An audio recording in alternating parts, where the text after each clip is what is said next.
Hardcore Lies.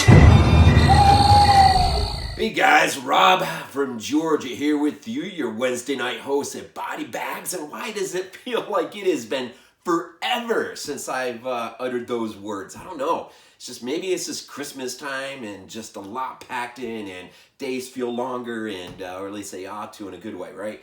But it is the week 330 here at BodyBags, and it is a winter-themed week.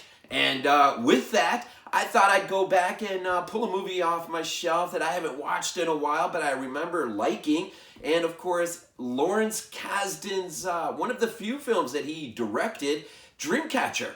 And I figured, being a Stephen King adaptation, I figure, this is the year of Stephen King, right? It just seems like, it is continuing onward, and we've had Dr. Sleep, the continuation of The Shining, and that narrative, and it just seems like maybe there's another, but a lot of Stephen King talk and of late. So I figured I'd go back just a little bit. 2003, this film came out, and if I remember, this film did not do good financially.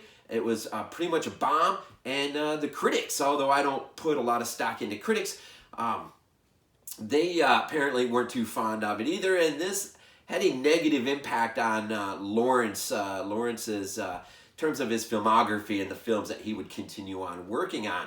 Now, if you don't recognize Lawrence Kasdan, I'm going to get back to that in a second, but Dreamcatcher, again, Stephen King adaptation, 2003, and it's what a freaking cast this is. How does a movie like this freaking bomb? I get it, maybe the story just isn't quite up to speed as some would think, or maybe not enough going on, I'm not sure, but this thing is headed by Morgan Freeman, who plays a pretty crazy colonel. This is part of a military thing. They're trying to put the squeeze on a alien spacecraft that is landed on Earth, and before the infection, as they refer to it, spreads, they're trying to contain it, and he leads the effort, and he's he has the majorities. He's concerned about the majority, but in terms of the minority, if you're caught in the crossfire, oh well. But anyways, Thomas Jane is in this thing, and Jason Lee, and Damian Lewis. I often think, I think he was in Band of Brothers. I keep looking at that thing on my shelf. I've got, the big giant metal case thing, Band of Brothers. If you've never seen that, it is an awesome World War II set to have. I think Tom Hanks had something to do with that. But anyways, Timothy Oliphant is in it, and Donnie Wahlberg is Duddits. And really, again, what you have here is a somewhat of a contained film. It's a winter-themed film, and boy, the snow does fall, and it does have a pretty good atmosphere in terms of making you feel cold and making you feel just like isolated out in the wilderness at times. And this cast, man, this is your typical Stephen King, although it has, it sort of feels like that Steven Spielberg vibe, when you get the group of kids, and then they've grown up, and so you've kind of gotten used to them. Of course, this goes to the heart of it, right? And so it's one of those films, and so you get a little bit of a thing, in terms of who these kids were, but the catalyst for what really sort of aligns these characters is an intervention of sorts. They end up coming to the aid of a young kid who is he's got some I can't remember exactly what's going on with him, but he has some pretty serious issues going on, and it makes him an easy target of bullies and whatnot. And these bullies, your football jocks and whatnot, they've got this kid and they're out by this abandoned like factory house or something, and they've got him out there, and they're just torturing the crap out of this kid. And of course, these your group of kids, your protagonists, show up on the scene, and they're able to intervene and save this kid some torturing from these bullies, but the kid that they save, he becomes the center of a catalyst that not only draws these guys together, but he is a character who not so much has his eyes on the moment as he has his eyes on a future event. It is a pretty layered narrative here, and you just sort of gotta kind of run with it, because by the end, as it's tying up loose ends, you just sort of got to take things in stride. I think it's an enjoyable film. I actually really like it, and I think the characters do a lot for me. Just watching, Thomas Jane is always fun, but watching Timothy Oliphant and Jason Lee, of course, you get your characters in Henry and Beaver, Jonesy, Pete, of course, Duddits, will have a very pivotal piece to play towards the end in the final moments of the confrontation between this main alien entity and sort of the great reveal in terms of who really is Duddits at the end. And so it all sort of come to a head at the end. And it's a great little film. And the opening scenes when you're once you get past their childhood and you sort of catch up with them where they are momentarily or in the moment before they all head out to a cabin out in the middle of the wilderness, something they do annually every single year. You sort of see them and how they utilize this sort of telepathic ability. And, in some ways they're screwing with people, in other ways they're just trying to help people. And really, I don't even know if they know the total extent of their own powers. And so they just sort of stumbling along, but they can speak to each other.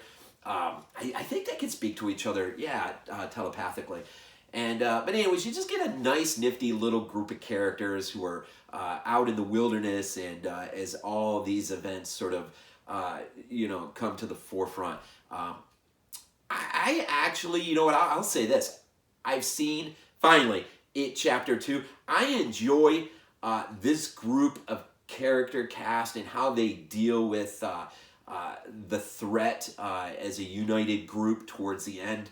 I enjoy this movie from that aspect way more than I do It Chapter 2. And I'm not trying to rain down on It Chapter 2. It is a pretty heavy task to take so much material, divided into two films, and you've got the young kids on the one side and, of course, as grown-ups on the other. The casting, I thought, was great.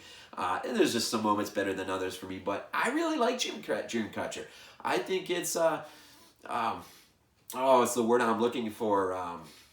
I think y'all know what I'm getting at. I think it's one of those films, though, that needs to be re-looked at, and I think it's an enjoyable film. But Lawrence Kasdan, to come back to that real quick, if you're not familiar with him, man, he is mostly, I would say probably mostly known for writing screenplays, and of course, perhaps one of the greatest films, it is in my top 5 of all great films, The Empire Strikes Back. And he's also known for writing the screenplay for Jedi in '83. Empire, of course, came out in '80. Also, The Force Awakens, he returned to the screenplay writing duty in '15 for that film. And then Solo, maybe the biggest disappointment to me in the sense that the studio got cold feet, backed out. That film should have been pushed forward to sort of a trilogy. I was so stoked, so excited. I love that film. And it really just gets under my skin when the studio sort of gets cold feet because they don't like the potential for where something might go, and so they just back out. And so just the idea that Solo's going to be left on its own as a sort of a film, just a standalone film, it really bothers me. They had a real potential trilogy there, I think. And but anyways, Lawrence Kasdan, Raiders of the Lost Ark in '81. The man can write, man. I mean, he can write. Again, this is, to go back to the film just for a minute, Stephen King's adaptation. And what's interesting is Stephen King actually wrote the book just after he was involved in a near-fatal car accident. And there's a pivotal scene in this that involves Jonesy, in which he's hit by a car, which strikes right at the heart of just some of the deep stuff that Stephen was dealing with. The film is filmed up in Vancouver, British Columbia, so some of the exteriors there are pretty awesome. Anyways, it's an enjoyable film, and it's a great winter-themed film. And if you just love Stephen King adaptations, to the big screen, I think it's one of those. I keep searching for that word. I know that you know what I'm thinking of. It's there. Anyways, I don't want to get too far off. But anyways, Christmas week, Dreamcatcher. Have you seen it? Do you enjoy it? Has it been a while? Go back and recheck it out. And Lawrence Kasdan, man, this is his one of the films that he actually directed, and I think he does a fantastic job at this. And as I close myself out here, just I want to say real quick a few things. Just Merry Christmas. Hope you all enjoying this week as it unfolds before us and the new year to come. And also just a huge thank you, not only to the crew that surrounds me here at BodyBags, our fearless leader James, our president, just for the opportunity that I was given to be part of this. This review marks number 60. And it's just a privilege, a pleasure. It's just a lot of fun being part of this. And I so appreciate just all those who have taken the time to view, taken the time to like, taken the time to comment. And, I think a lot about BodyBags. It's got a really rich history, and I would love to see it get pushed up to the forefront again, like the old days when it just was the thing. And we got a great group of guys who all have their own little niche, and it's fun. It's a lot of fun. And so I invite you to keep plugging away, checking us out week by week. And I do believe in January is my theme week. I pretty much already know where I'm headed, but I'm just going to kind of keep it back for now and until it's actually, I'm trying to hopefully get everyone on board with what I want to do. But anyways, Christmas. Enjoy it. And I know my Bills lost a close one against the Patriots, but hey, we're in the playoffs, so you never know. We may get lucky and get another trip back. Neil, you hearing me? Back up to New England. I'm looking forward to that trip. I want that trip. Call me crazy. I want the trip. Anyways, have a great Christmas, man. Keep plugging away with everything the Horrorphilia community has to offer with the podcasts and the videos and everything else. And man, just enjoy it. Enjoy it. Peace. Oh, yeah. Go Bills. What was I thinking?